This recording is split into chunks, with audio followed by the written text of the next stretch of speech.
I answered an ad for a house sitter job. Submitted by Strangeness Afoot. I saw the ad in the newspaper and knew it was just what I was looking for. I'm pretty sure everyone at one time or another has heard the old cliche about broke-ass college students. Well, it's true. I was home for the summer and desperate for some cash, and here was the perfect opportunity to earn some. House sitter wanted for the next week, read the heading. I quickly browsed the rest of the ad for the pertinent info, and once I had it, called the given phone number. Hello? A female voice greeted me from the other end of the phone. Yes, ma'am, I replied confidently. My name is Sierra, and I was calling in reference to the ad you posted in the paper. The house sitter gig. Oh, yes. The woman said enthusiastically. You're quick. It barely posted today. Are you interested?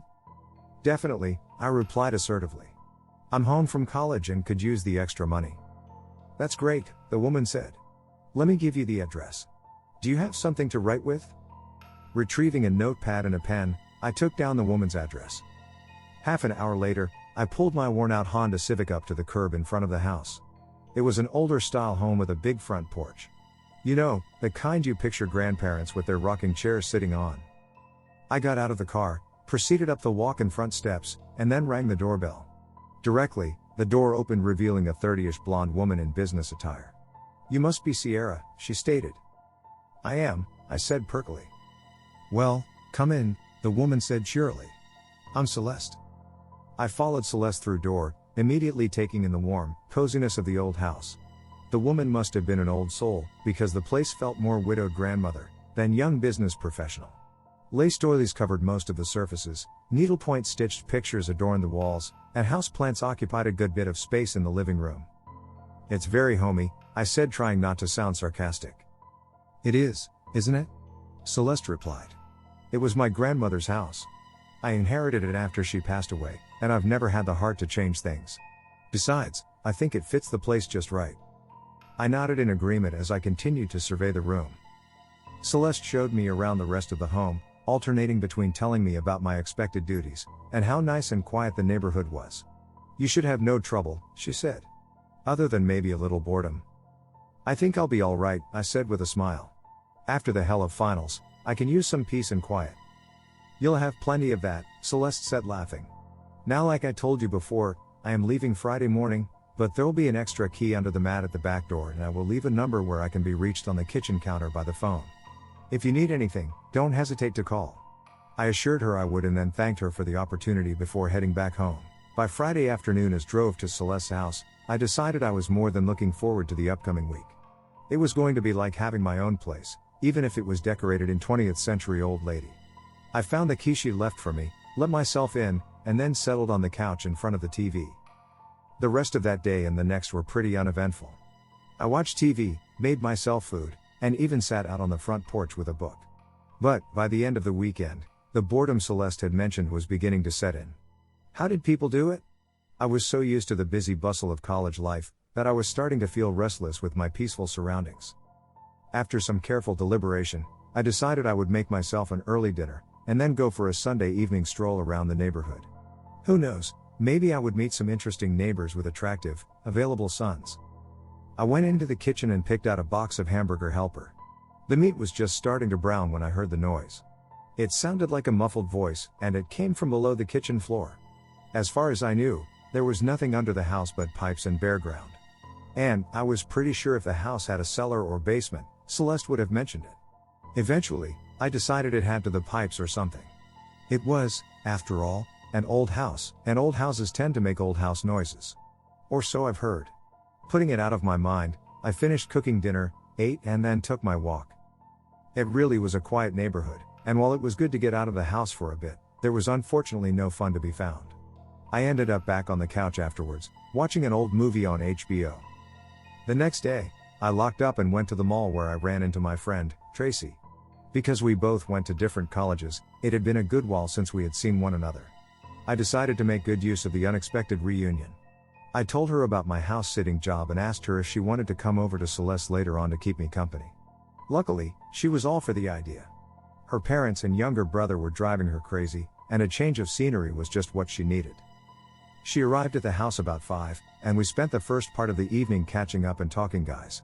Apparently Tracy had met her share of Mr. Wrongs and Mr. Right Nows, but had yet to find a single Mr. Right. I had had similar luck, myself, and told her as much. "Doesn't it give you the creeps?" she asked after a while, changing the subject. "What's that?" I asked curiously. "All of this," she said with a flourish of her hands. "It's like being at my grandma's house." I grinned. "It's really not that bad," I said, trying not to laugh. "Besides, Celeste is super nice. She's just a little sentimental." "Sentimental, hell!" Tracy exclaimed. "I couldn't spend a night here, much less a week. I loved Tracy to death, but she'd never been one for old-fashioned things. What can I say?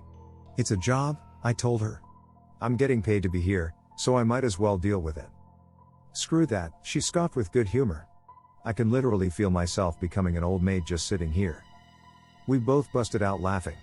"You're terrible," I told her breathlessly between peals of laughter. "No, I just know good taste," Tracy said factually. "And this is not it." I rolled my eyes at her. It wasn't my place to judge Celeste's choice of home decor, especially when I was getting paid to spend a week looking at it, but I would never admit to Tracy I agreed with what she was saying, so I nonchalantly changed the subject. My friend was gracious enough to get the hint. Tracy stayed till close to midnight and then declared she had spent enough at the old folks' home for one night and took her leave. After she left, the silence descended on me like a storm cloud. I cleaned up, watched TV for a little while, and then went to bed. I woke up in the middle of the night, thirsty as all get out.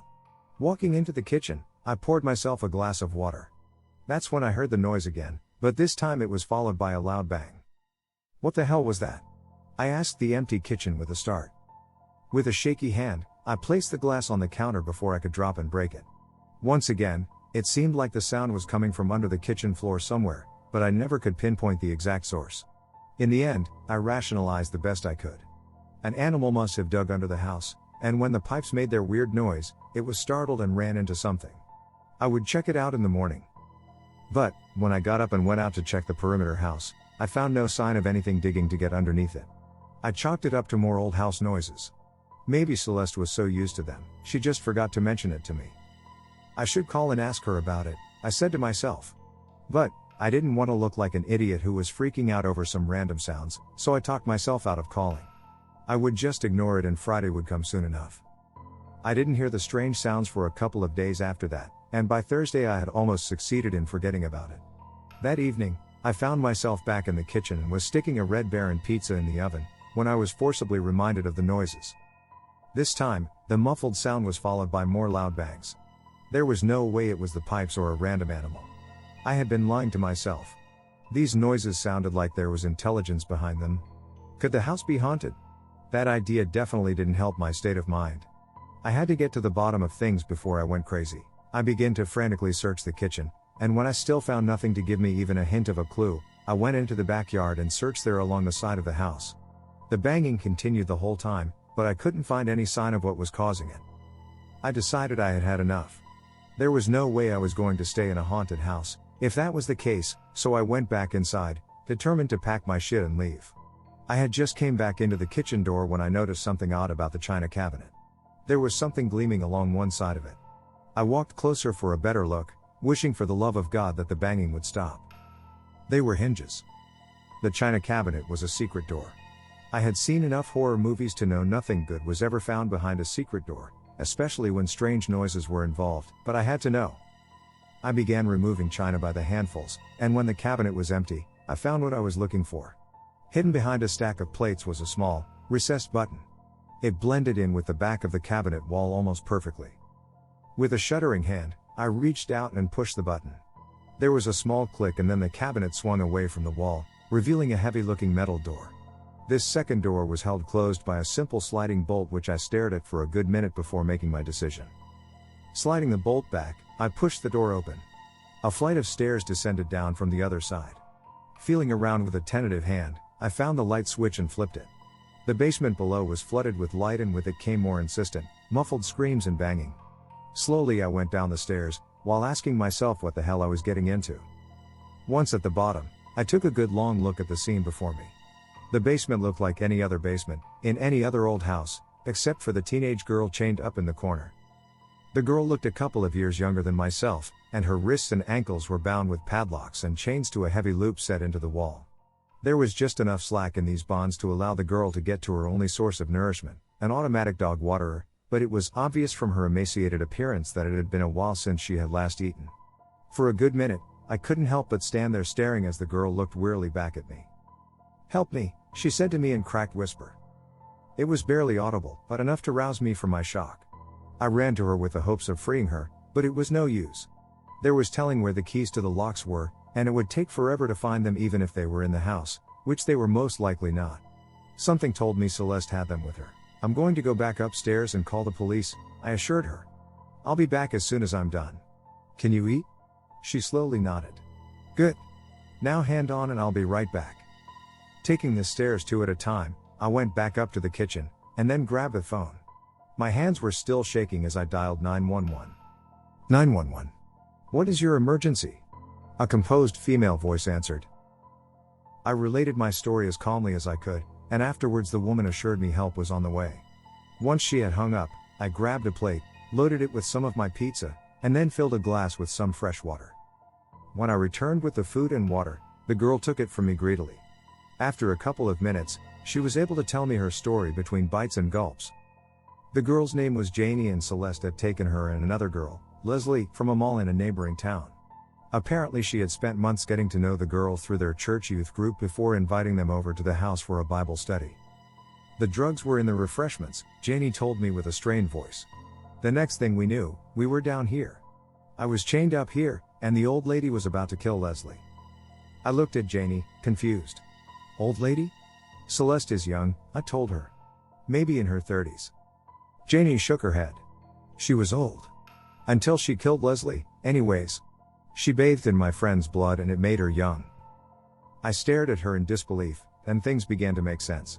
The old-fashioned decor in the house. It wasn't Celeste's grandmother's stuff. It was hers.